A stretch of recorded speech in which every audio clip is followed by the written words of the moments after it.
Russia is calling for the U.S. to respond militarily for the detention of the Russian tanker Marinera. Specifically, to strike with torpedoes and attempt to sink a couple of American warships. This statement was made to Russian media by Russian MP and First Deputy of the Defense Committee Alexei Zhuravlev. Specifically, Zhuravlev stated that the tanker's seizure could allegedly be considered an illegal invasion of Russia's borders.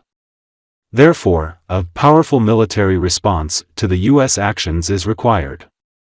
Such an attack can be classified as an illegal crossing of our border, in other words, a full-fledged military invasion of Russia, he said.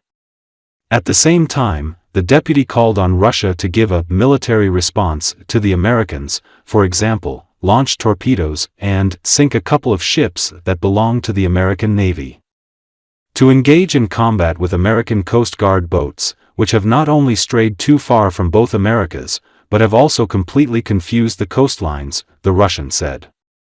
As a reminder, Reuters previously reported that the U.S. seized a Venezuela-linked oil tanker after more than 2 weeks of pursuit in the Atlantic Ocean.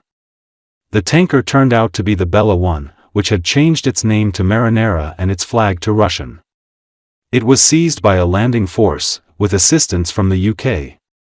In addition to the Marinera tanker in the Atlantic Sea, the U.S. seized another vessel from Russia's sanctioned Shadow Fleet in the Caribbean Sea, the tanker Sofia. This news triggered intense hysteria in Russia. The Russian Federation reacted sharply to the seizure of the Marinera tanker by American troops on the high seas, declaring it a violation of international law and a threat to the vessel's safety. U.S. accused the Marinera of violating sanctions related to the transportation of oil from Venezuela.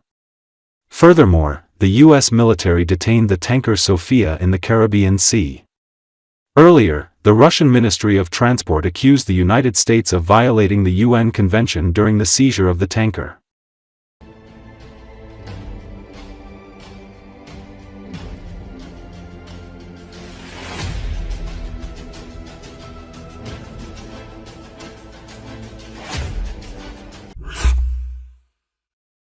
Russia has sent a submarine and military ships to the Atlantic Ocean to escort its tanker being pursued by U.S. military forces, U.S. media reported.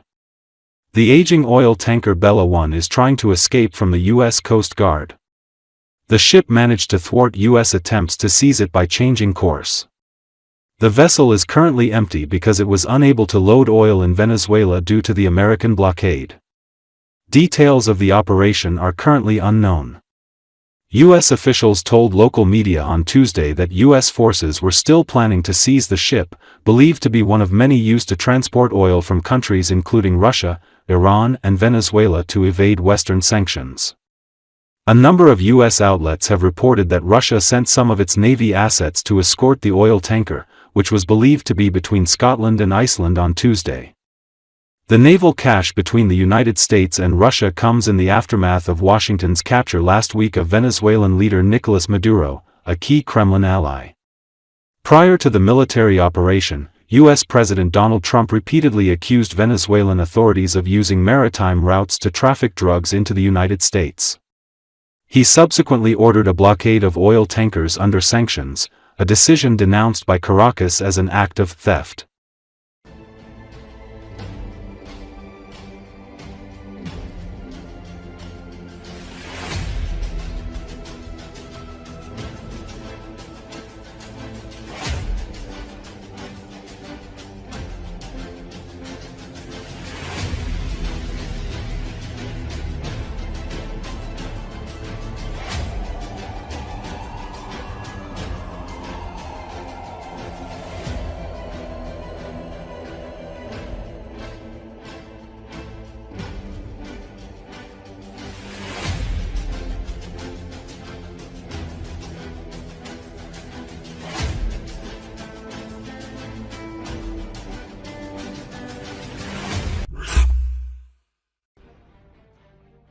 At least 8 C-17A Globemaster III military transport aircraft and 5 HH-60W Black Hawk helicopters have arrived at a British airbase.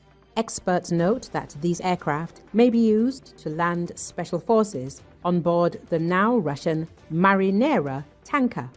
according to Western media.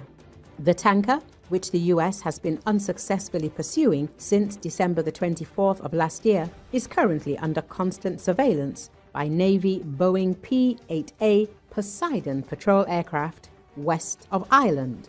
Russian analysts, in turn, note that ships from the Northern and Baltic fleets could have protected the tanker from the American Special Forces landing. However, this would require a corresponding order. In this case, US forces are planning to intercept a sanctioned Russian-flagged oil tanker tied to the Venezuelan oil trade, CBS News reported, citing US officials. The news comes just 2 days after the US carried out a large-scale attack on Venezuela with the stated goal of effecting regime change and seizing control of the country's oil reserves. Venezuelan leader Nicolas Maduro and his wife were captured and brought to the US, where they have been indicted on narco-terrorism conspiracy and other charges. The ship in question, formerly named Bella 1, is known for its involvement in the Iranian and Venezuelan crude oil trade. The ship avoided a US blockade of sanctioned oil tankers while en route to Venezuela on December the 20th, refusing to let the US Coast Guard board the ship. The refusal to board the sanctioned ship ultimately led to US pursuit of the vessel in the Atlantic Ocean. While fleeing the US Coast Guard, the New York Times reported that the Bella 1, renamed the Marinera, appeared in a registry of Russian vessels with its home port listed as Sochi, Russia, with crew members painting a Russian flag on its hull. The New York Times further reported that the vessel may be headed to the Russian port city of Murmansk. Two officials told CBS News that the US prefers to seize the ship instead of attempting to sink it, likening the interception to a US operation that seized the skipper, another oil tanker involved in the Venezuelan oil trade, in December. On December the 31st, 2025, Russia sent an official diplomatic note to the United States demanding an immediate end to the illegal pursuit of the vessel. However, the Americans' recent actions convincingly demonstrate that they are prepared to completely disregard international law to achieve their goals. Reports of the planned interception come amid increasingly tense relations between Washington and Moscow as the US continue to broker a peace deal in Ukraine.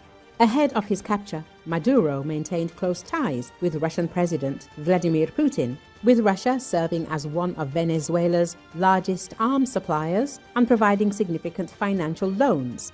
Following the large-scale strikes, Russia's foreign ministry said that the US intervention amounted to an unacceptable infringement on the sovereignty of an independent state. Despite months of US-led peace negotiations, Putin has repeatedly refused to accept a ceasefire in Ukraine, espousing maximalist demands to end the war.